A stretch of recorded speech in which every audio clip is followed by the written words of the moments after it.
Was found dead at his home in Seattle. Does not feel like 30 years at all.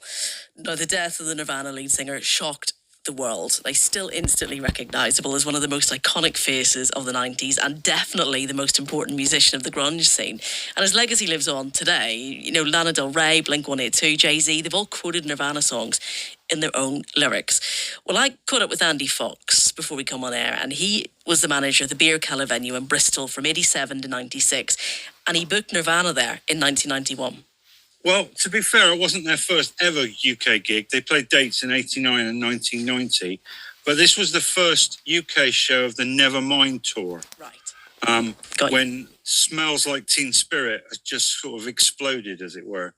Although people still didn't know really who they were. It was on the 4th of November 1991. The album was just about out. It was a Monday night, a wet Monday night, and it was £6 per ticket. Wow. Can you believe it? Yes, it was their first date of the Nevermind UK tour. And they played 3 at that point. They played London and somewhere else. I can't remember where the other one was. Yeah. Anyway, they played London after Bristol. And it was actually promoted by a guy called Dave McLean, who was working for a company called Riverman. Mm. I was the entertainments manager at the Beer Keller, so I worked very closely with Dave to put the gig on. Like I said, the gig sold out. It was a very wet Monday night. There were lots of people outside who didn't have tickets, stood in the rain, trying to get a ticket for love or money.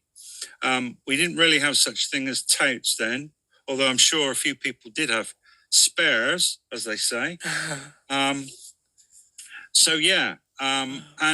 what I do remember is that they were quite jet lagged because they'd flown in from Seattle literally 24 hours before.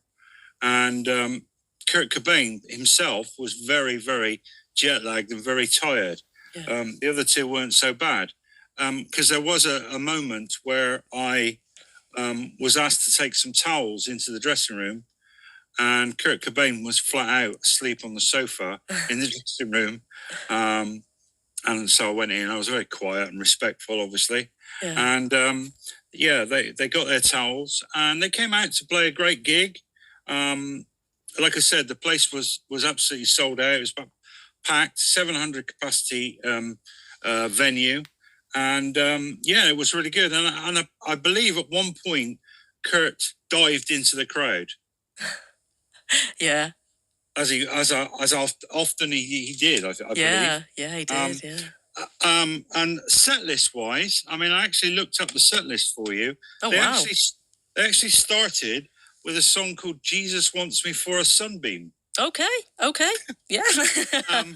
I don't know why. And "Smells Like Teen Spirit," which was the one that everybody wanted to hear, was actually sixth in on the set. You'd think it would be the last one, wouldn't you? Yeah, what was the last song? The last song, well, I don't know if I'm allowed to say, because it was called Territorial Pissings. I know the one, yeah. Okay. Also on the Nevermind album, yeah. Correct.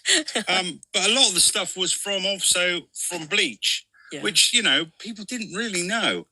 I mean, the thing is about Nirvana, that album changed the whole world, didn't it? I mean, it changed the grunge scene.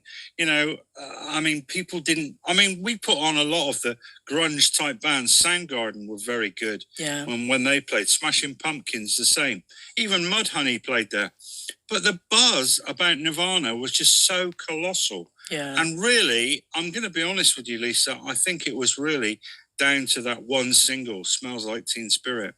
You could be right, Andy, but it's interesting you say that, because actually, I just started high school around the time when Nevermind was released, and I wanted to be cool, but actually I wasn't cool at all, and I wanted to like those bands. I didn't really, but Nirvana changed things. Everybody loved Nirvana. It didn't matter who they were or what they'd previously been into. It's like Nirvana kind of transcended any kind of genre. Yeah, and I got to be honest, I've been in the music business quite a long time myself, and I didn't get it. I did not get it. I thought they were another sort of American punk band. I appreciated the Nevermind album. I understood that it was a popular album. I understood that Smells Like Teen Spirit was a popular song, but I just thought it was, Yeah. I don't know. Another one of those bands Yeah, that because, were gonna, like I said, we had lots of bands that played there. I mean, a big one for me was the Stone Roses playing there. Brilliant. Blur playing there on their first hit single, There's No Other Way. And to me, those were bigger moments to me. But the legacy of Nirvana, Nevermind, playing the Beer Killer is just absolutely colossal. I mean, I'll tell you a couple of stories. A couple of years later, we used to have record fairs at the Beer Killer. And a couple of years later, I walked around the record fair and I was just perusing through the records. And they had this guy had a bootleg that somebody had obviously gone in with a recording device, not that we were aware on the night, and he'd recorded this bootleg and he put it out on vinyl. And this was only about, I don't know, 2 years after. Oh, no. And it was, and it's actually, you can find it on the internet. It's called Seventh Heaven. Oh, wow. And he was trying to sell it for £400. How much do you reckon that'll be worth now, Andy? Well, exactly. This is before he died. Before Kurt Cobain died. And here's another one. What about this? This is even bigger. I don't know if you've ever heard of a Beverly Hills auction house called Julien's. No, I haven't, but tell me more. Okay. Well, they're like Sotheby's, but in America. Yeah. Right? They actually got a ticket from the very gig in Bristol at the Beer Killer in November 1991 on the Nevermind tour, and I've seen the picture of the ticket, and it's signed by Chris, Dave, and Kurt. Yeah. And I've got to tell you, and I can show you a picture if you like. I know that doesn't work for radio, but I can show you the picture.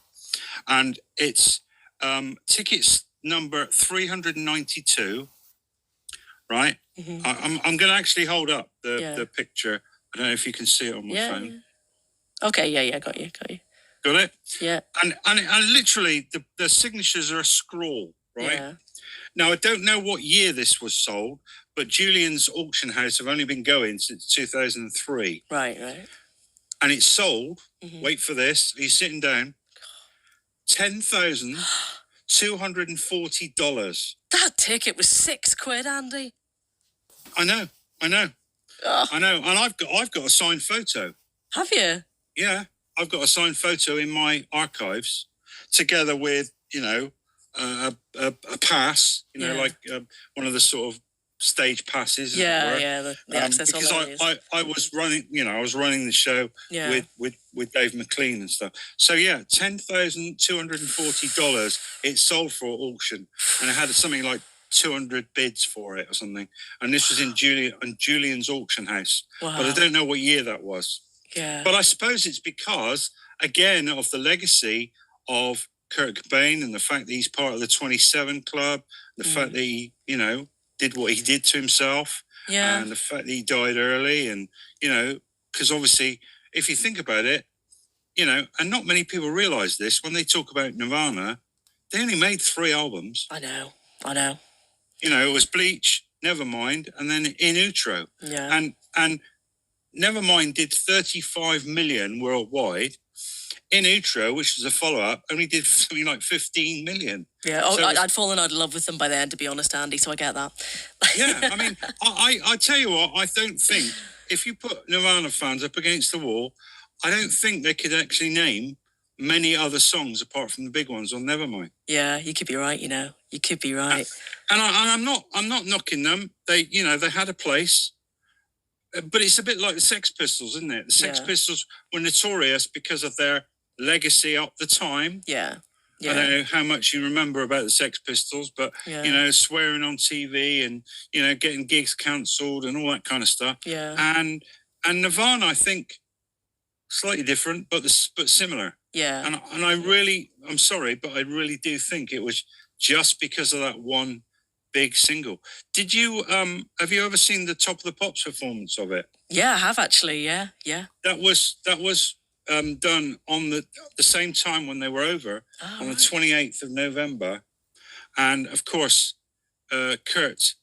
What's the word? He rebelled against the hierarchy at Top of the Pops. Yeah. And he sung it completely out of tune and very differently. And then again, that's gone down in as a legacy moment. Yeah. And I think, that all adds to the legacy of Nirvana and of the band, Yeah, it would it would be interesting if they were still around to see it. Had they had that lasting impact? Because, like I say, I mean, to me, Nevermind is one of the greatest albums I've certainly ever bought. It is a great album, but how much of that is because it's Nirvana and they are who they are, particularly now, Well, okay, I'd like to ask you a question. Are you a Foo Fighters fan? Of course, I'm a Foo Fighters fan. Okay, so I think that's where they probably would have gone. Because to me, Dave Grohl has done exactly the right thing since Nirvana. Yeah. All right, he had a little bit of a break in between, but he's taken that kind of what I call rock to the masses. Yeah. He's taken it on a level. Yeah. And I think commercial appeal, yeah. Kurt Cobain didn't want to do that, but maybe Dave Grohl did. And so he has taken that, to the next level. And I think the Foo Fighters are a fantastic band. Yeah, no, they are. Absolutely love them. I really do. I've never seen them live, but I'd love to. Just finally, Andy, because, you've mentioned some really, really big names that you booked yourself. I mean, I guess Nirvana is the one that everybody wants to talk about. But for you, what is your biggest moment? What was your proudest band, your proudest moment for the bookings? Lisa, there's loads. Yeah. I mean, I was very pleased that we had Extreme play when they were number one in the States with More Than Words. Do you remember? Oh, of course. Brilliant tune. Brilliant tune. I had a very good relationship with the band Marillion. And after Fish left, they got a new singer, Steve Hogarth, and we did a warm-up gig for Christmas for them, and that was very special. Yeah. Like I said, we did Blur, we did the Stone Roses, we did Faith No More, we did Soundgarden, we did Smashing Pumpkins. Brilliant. In fact, this week I've personally been talking to a guy called Corey Glover from the band Living Colour, and they played the Beer Killer on their first tour.